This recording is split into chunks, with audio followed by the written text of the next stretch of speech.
Hi అండి అందరికీ welcome back to our channel Madhu educational hub. Friends, ఈ వీడియోలో ప్రీవియస్ ఏపీటెట్ 2024లో వచ్చినటువంటి మ్యాథ్స్ బిట్స్ అయితే డిస్కస్ చేద్దాం. వీడియోని ఎండ్ వరకు చూడండి. వీడియో కనుక మీకు నచ్చితే తప్పకుండా లైక్ చేయండి, షేర్ చేయండి, సబ్స్క్రైబ్ చేయండి. ఫస్ట్ క్వశ్చన్, ప్రధానమంత్రి సహాయ నిధికి పంపడానికి ఒక్కొక్క విద్యార్థి 110 రూపాయల చొప్పున 5 విద్యార్థులు డబ్బు పోగు చేశారు. వారు సేకరించిన మొత్తం సొమ్ము ఎంత?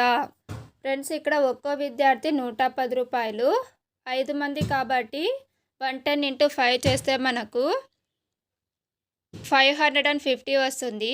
సో దీనికి answer option 4. Next one, 1 billion విలువ. 1 బిలియన్ విలువ ఆప్షన్ 2 1000 మిలియన్లకు సమానం. నెక్స్ట్ వన్, ఒక రెండంకెల సంఖ్యలోని ఒక అంకె మరొక అంకెకు 3 రెట్లు. ఈ రెండంకెల సంఖ్యలోని అంకెలను తారుమారు చేయగా వచ్చే సంఖ్యను ఆ సంఖ్యకు కలిపితే 88 వస్తుంది. అయితే ఆ సంఖ్య ఏది? ఆప్షన్స్ ద్వారా వెళ్ళాలి. ఇక్కడ ఒక అంకెను మరొక అంకెకు 3 రెట్లు అన్నారు. ఇక్కడ 2 6 తీసుకుందాము. 2 3 6 అవుతుంది. అంటే 6 అనేది 2కి 3 రెట్లు ఉంటుంది. నెక్స్ట్ రెండంకెల సంఖ్యలోని అంకెలను తారుమారు చేయగా వచ్చే సంఖ్యను ఆ సంఖ్యకు కలిపితే 88 వస్తుంది. ఇక్కడ 26 ఉంది కదా, ఇక్కడ మనం తారుమారు చేస్తే 62 అవుతుంది. ఈ రెండు కూడా మనం యాడ్ చేస్తే 88 అవుతుంది. సో దీనికి answer option 1. Next one, 15 × y - 4 - 2 × y - 9 + 5 × y + 6 = 0ను సాధించగా. ఇక్కడ 15 × y 15y - 15 4 60 వస్తుంది. Next -2 × y - 2y minus into minus plus అవుతుంది. 9 2 18. Next plus 5 × y 5y + 5 6 30. ఇక్కడ 15y ఇక్కడ 5y ఉంది. ఈ రెండు యాడ్ చేస్తే 20y. 20yలో నుంచి 2yని తీసివేస్తే మనకు 18y వస్తుంది. నెక్స్ట్ ఇక్కడ 18 ఇక్కడ 30 రెండు యాడ్ చేస్తే 48 వస్తుంది. ఇక్కడ 60 ఉంది. 60లో నుంచి మనం 48ని తీసివేస్తే మనకు వచ్చేటువంటి ఆన్సరు 12. ఇక్కడ 60కి మైనస్ సింబల్ ఉంది కాబట్టి -12. ఇదంతా 0కి ఈక్వల్ కాబట్టి =0 పెడతాం. నెక్స్ట్ 18y -12 అటు సైడ్కి వెళ్తే +12 అవుతుంది.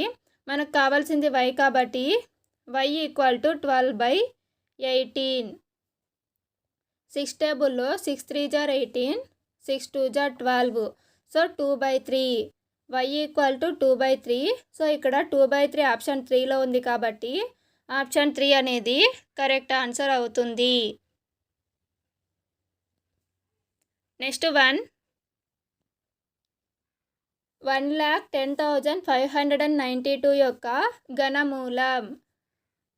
ఘనమూలం అంటే క్యూబ్ నెంబరు. ఇక్కడ ఇచ్చినటువంటి ఆప్షన్స్లో ఆప్షన్ 2 అనేది కరెక్ట్ ఆన్సర్. 48 × 48 × 48 ఇదంతా మల్టిప్లై చేస్తే మనకు 1,10,592 వస్తుంది. నెక్స్ట్ వన్, ఒక పశువుల పాకలో 200 గేదెలు మరియు 250 ఆవులు ఉన్నాయి. అయితే గేదెలు మరియు ఆవుల నిష్పత్తి. ఫ్రెండ్స్, ఇక్కడ గేదెలు 200, ఆవులు 250. సో నిష్పత్తి అన్నారు కాబట్టి 200:250 వేస్తాం. 0 0 క్యాన్సిల్. ఇక్కడ 5 4 20, 5 5 25. సో గేదెలు మరియు ఆవుల నిష్పత్తి 4:5. Option 3 correct answer. Next one, 7/8ని శాతంగా మార్చిన అంటే ఇక్కడ ఇచ్చినటువంటి భిన్నానికి 100 అనేది మల్టిపుల్ చేయాలి. 7/8 × 100. ఇక్కడ 4తో చేస్తే 4 2 8, 4 2 8 ఇంకా 2 ఉంటుంది. 4 5 20. 7 × 25. 7 × 25 175. 175/2. ఈ 175/2ని మనం ఇక్కడ ఇచ్చినటువంటి ఆప్షన్స్లో ఏ విధంగా రాయవచ్చు అంటే ఆప్షన్ 4 దీన్ని మనం మిశ్రమ భిన్నంగా కన్వర్ట్ చేస్తాము. సో 87 1/2 అనేది ఆన్సర్ అవుతుంది. నెక్స్ట్ 1, ఒక దుకాణంలో ఒక గౌను ఖరీదు 750 రూపాయలు. దానిపై 10% అమ్మకపు పన్ను విధించిన చెల్లించవలసిన బిల్లు. గౌను అసలు ఖరీదు 750. సో దీన్ని 100% అనుకుంటాం. 100% 750 రూపీసు. అయితే ఆ గౌను పైన 10% అమ్మకపు పన్ను విధించారు. సో ఇది 110% అవుతుంది. ఇప్పుడు మనం కనుక్కోవాల్సింది 110%. So 110/100 into 750. ఇక్కడ 0 0 క్యాన్సిల్ అయిపోతే 5 2 జా 10. ఇక్కడ 5 1 జా 5, 5 5 జా 25. నెక్స్ట్ ఇక్కడ 2 5 జా 10, 2 5 జా 10. ఇక్కడ 5 ఉంది, ఇక్కడ 25 ఉంది. 55 ఇంటూ 25 ఈ రెండు మల్టిప్లై చేస్తే మనకు వచ్చేది 825. సో దీనికి ఆన్సర్ ఆప్షన్ 3. నెక్స్ట్ 1, ఒక నగర జనాభా 25,000 నుంచి 24,500కు తగ్గింది. అయితే తగ్గుదల శాతం ఎంత? ఫ్రెండ్స్ ఇక్కడ ఫస్ట్ మనం ఎంత తగ్గిందో చూడాలి. 25,000లో నుంచి 24,500 తీసేస్తే 500 వస్తుంది. సో తగ్గినది అయితే 500. మనకు కావాల్సింది తగ్గుదల శాతం కాబట్టి 500 మొదట ఉన్నటువంటి జనాభా 25,000 ఇంటూ 100 చేయాలి. 2 zeros 2 zeros క్యాన్సిల్. ఇక్కడ 0 0 క్యాన్సిల్ అయిపోతుంది. 25 1 జా 25, 2 జా 50. సో ఇక్కడ తగ్గుదల శాతం ఆప్షన్ 2 2%. నెక్స్ట్ 1, 16/5 మైనస్ 7/5 యొక్క విలువ. ఫ్రెండ్స్ ఇక్కడ హారాలలో 5 ఉంది కాబట్టి డైరెక్ట్గా మనం 5 రాసేసుకోవచ్చు. హారాలు రెండు సమానమైనప్పుడు పైన ఇక్కడ మైనస్ ఉంది కాబట్టి 16లో నుంచి -7 తీసివేస్తే మనకు 9 అయితే వస్తుంది. So answer 9/5. Answer is option 3. Next 1, విద్యార్థుల బృందం సైన్స్ పరీక్షలో సాధించిన మార్కులు నోటికి 75 81 95 56 48 39 85 90 76 మరియు 85. ఆ బృందం పొందిన సగటు మార్కులు. ఫ్రెండ్స్ ఇక్కడ సగటు అన్నారు కాబట్టి మొత్తం మార్కులు బై సంఖ్య వేసుకోవాలి. ఇక్కడ ఇచ్చినటువంటి నెంబర్స్ అన్నీ కూడా యాడ్ చేస్తే మనకు 730 అయితే వస్తుంది. ఇక్కడ ఉన్నటువంటి నెంబర్స్ 10 కాబట్టి 0 0 క్యాన్సిల్ అయిపోతుంది. మనకు వచ్చేటువంటి సగటు 73. సో సగటు మార్కులు ఆప్షన్ 3 73. నెక్స్ట్ 1, 2 పొడవులు ప్లస్ 2 వెడల్పులు. ఇది దేనికి ఫార్ములా అంటే ఆప్షన్ 1 దీర్ఘచతురస్ర చుట్టుకొలత. దీర్ఘచతురస్ర చుట్టుకొలత 2 × L+B అంటాం కదా. సో ఈ 2 అనేది రెండిటికి చెందుతుంది. 2 పొడవులు 2 వెడల్పులు అనేది దీర్ఘచతురస్ర చుట్టుకొలతకి ఫార్ములా. నెక్స్ట్ 1, 5 భుజాల సంఖ్య గల బహుభుజి యొక్క పేరు. 5 భుజాలు ఉంటే దానిని మనం పంచభుజి అంటాం. So option 4 correct answer. త్రిభుజంలో 3 భుజాలు ఉంటాయి, షడ్భుజిలో 6 భుజాలు ఉంటాయి, చతుర్భుజంలో 4 భుజాలు ఉంటాయి. నెక్స్ట్ 1, క్రింది వాటిలో 3D ఆకారం కానిది. ఇందులో 3D ఆకారం కానిది ఆప్షన్ 3 కాగితం. కాగితం అనేది 2D, దీనికి పొడవు వెడల్పు మాత్రమే ఉంటుంది. త్రిమితీయం 3D అంటే పొడవు వెడల్పు ఎత్తు లేదా లోతు అనేవి ఉంటాయి. నెక్స్ట్ 1, క్రింది కోణాలలో పూరక కోణాల జత. ఫ్రెండ్స్ పూరక కోణాలు అంటే ఏ రెండు కోణాల మొత్తం అయితే 90 degrees అవుతుందో ఆ రెండు కోణాలని మనం పూరక కోణాలు అంటారు. సో ఇక్కడ ఆప్షన్ 2 అనేది కరెక్ట్ ఆన్సర్ అవుతుంది. 35 + 55 యాడ్ చేస్తే మనకు 90 degrees అయితే వస్తుంది. నెక్స్ట్ 1, సమగణం యొక్క ఘనపరిమాణం యొక్క సూత్రం ఏమిటి? సమగణ ఘనపరిమాణానికి formula option 3 a cube.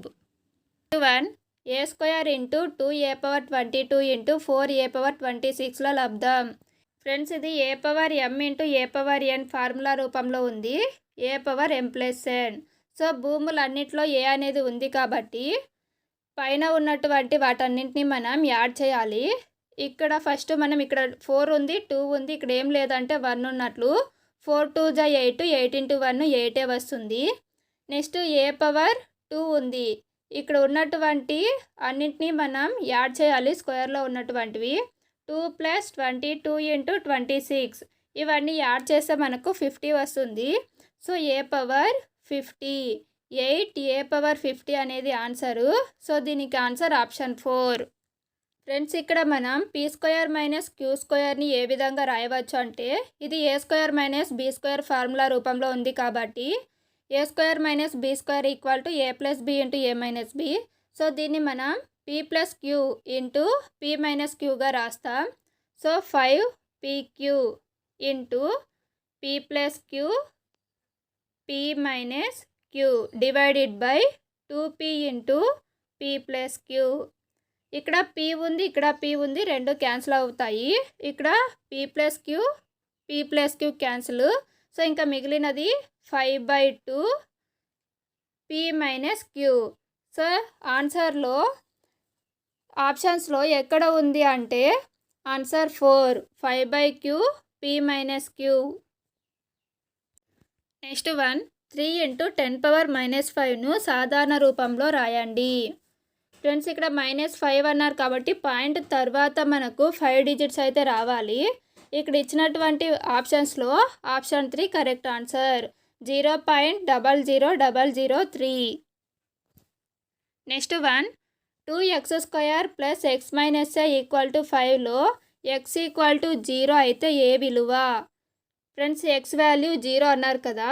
So ఇక్కడ 2 × 0² 0² అంటే 0నే వస్తుంది. 2 0 జా 0 అవుతుంది. సో దీని వాల్యూ టోటల్గా 0. ఇక్కడ నెక్స్ట్ x - a = 5 అన్నారు. ఇక్కడ కూడా 0 అయిపోతుంది. సో ఇక్కడ -a = 5 అన్నారు. మనకు కావాల్సింది a కాబట్టి a = ఈ మైనస్ అయితే అటు సైడ్కి వెళ్తే -5 అవుతుంది. a value -5. So option 1 correct answer. Next 1 100 లీటర్స్ని మిల్లీలీటర్స్లోకి మార్చిన 100 లీటర్స్ని మిల్లీలీటర్లోకి మార్చితే 1 లీటర్కి 1000 మిల్లీలీటర్స్. సో 100 × 1000 మల్టిప్లై చేస్తే మనకు 1 lakh వస్తుంది. So answer option 3 1 lakh millilitres. Next 1 leap సంవత్సరం కానిది. ఫ్రెండ్స్, శతాబ్ది సంవత్సరాలు అంటే 100 200 300 అన్నీ జీరోస్ ఉన్నాయనుకోండి. అటువంటి అప్పుడు లీప్ సంవత్సరం ఐడెంటిఫై చేయాలంటే బై 400 వేసుకోవాలి. అలా కాకుండా శతాబ్దేతర నెంబర్స్ అంటే ఇక్కడ ఇచ్చినటువంటి రూపంలో ఉంటే వీటిని మనం బై 4 చేయాలి. ఇందులో ఏదైతే 4తో డివిజబుల్ కాదో అది లీపు సంవత్సరం కాదు. ఇక్కడ ఇచ్చినటువంటి ఆప్షన్స్లో ఆప్షన్ 3 తీసుకుందాము. 4 యొక్క భాజనీయత సూత్రము చివరి 2 నెంబర్స్ అనేవి 4తో వెళ్ళాలి. 88 అనేది 4తో డివిజిబుల్ అవుతుంది. 92 కూడా 4తో డివిజిబుల్ అవుతుంది. 96 కూడా 4తో డివిజిబుల్ అవుతుంది. బట్ 94 అనేది 4తో డివిజిబుల్ కాదు కాబట్టి లీపు సంవత్సరం కానిది ఆప్షన్ 3 1994. నెక్స్ట్ 1 ఘనపరిమాణం 625 cm³ మరియు భూవైశాల్యం 25 m² కలిగిన దీర్ఘఘనం ఎత్తు. ఫ్రెండ్స్, దీర్ఘఘన ఘనపరిమాణానికి ఫార్ములా LBH. LBH ఎంత ఇచ్చారు? 625. మనకి భూవైశాల్యం కూడా ఇచ్చారు 25 cm².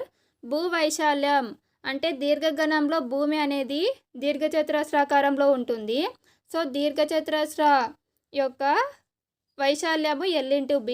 సో ఇక్కడ L/B ఉంది కదా, ఈ LB ప్లేస్లో మనం 25 పెట్టుకోవచ్చు. So 25 × H = 625. మనకు అడిగింది ఎత్తు అంటే హెచ్ఏ కదా. So H = 625/25. ఇది 25 1 జా 25 25 జా 625 వస్తుంది. So H value option 3 25 centimetres.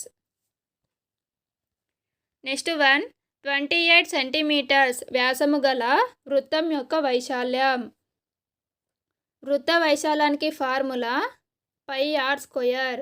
మనకి ఇక్కడ వ్యాసం ఇచ్చారు, మనకు కావాల్సింది వ్యాసార్థం కాబట్టి 28/2 చేస్తే మనకు 14 వస్తుంది. వ్యాసార్థము 14, పై వాల్యూ 22/7 ఇంటూ 14 ఇంటూ 14 వేసుకుంటాం ఆర్ స్క్వేర్ ప్లేస్లో. 7 1 జా 7 2 జా 14. నెక్స్ట్ ఇక్కడ 22 ఇంటూ 2 44 వస్తుంది. 44 ఇంటూ 14 616. సో దీనికి ఆన్సర్ ఆప్షన్ 1. వృత్తం యొక్క వైశాల్యము 616 చదరపు సెంటీమీటర్లు. నెక్స్ట్ 1 గణితంలోని వివిధ శాఖల మధ్య లేదా ఒకే శాఖలోని వివిధ అంశాల మధ్య గల సంబంధం. ఆన్సర్ ఆప్షన్ 1 అంతర్గత సహసంబంధం. నెక్స్ట్ 1 గణితానికి సంబంధించిన అంశాలైన సంఖ్యలు, సంఖ్యా ప్రక్రియలు, కొలతలు, దశాంశాలు, శాతాలు మొదలగు సామర్థ్యాలను పెంపొందించడానికి మాత్రమే పరిమితమైతే అది ఏ రకానికి చెందిన విలువను తెలుపుతుంది. ఆన్సర్ ఆప్షన్ 2 సంకుచిత విలువ. సారూప్యత గల భావనలను లేదా అంశాలను అభ్యసన ప్రక్రియలో ఇమిడ్చినట్లయితే అభ్యసన సులువుగా జరుగుతుంది. ఇది క్రింది నియమాన్ని సూచించును. ఆన్సర్ ఆప్షన్ 4 సారూప్య నియమం. నెక్స్ట్ 1 విద్యార్థి క్షేత్రస్థాయిలో సమాచారాన్ని సేకరించడం, పట్టికలలో నమోదు చేయడం, సమాచారాన్ని విశ్లేషించడం, అభిప్రాయాలను వ్యక్తపరచడం వంటివి ఈ క్రింది వాటిలో దేనికి సంబంధించినవి. ఆన్సర్ ఆప్షన్ 4 ప్రాజెక్టు పని. నెక్స్ట్ 1 కరికులం అనే పదం ఏ భాషకు సంబంధించినది. కరికులం అనే పదము లాటిన్ భాష. So option 4 correct answer. Next 1 ప్రస్తుతం జరుగుతున్న బోధనాభ్యసన ప్రక్రియలతో సంబంధం లేని మూల్యాంకనం ఏది. ఆన్సర్ ఆప్షన్ 2 సంగ్రహణాత్మక మదింపు. ఫ్రెండ్స్, వీడియో కనుక మీకు నచ్చినట్లయితే లైక్ చేయండి, షేర్ చేయండి, సబ్స్క్రైబ్ చేయండి. Thank you for watching.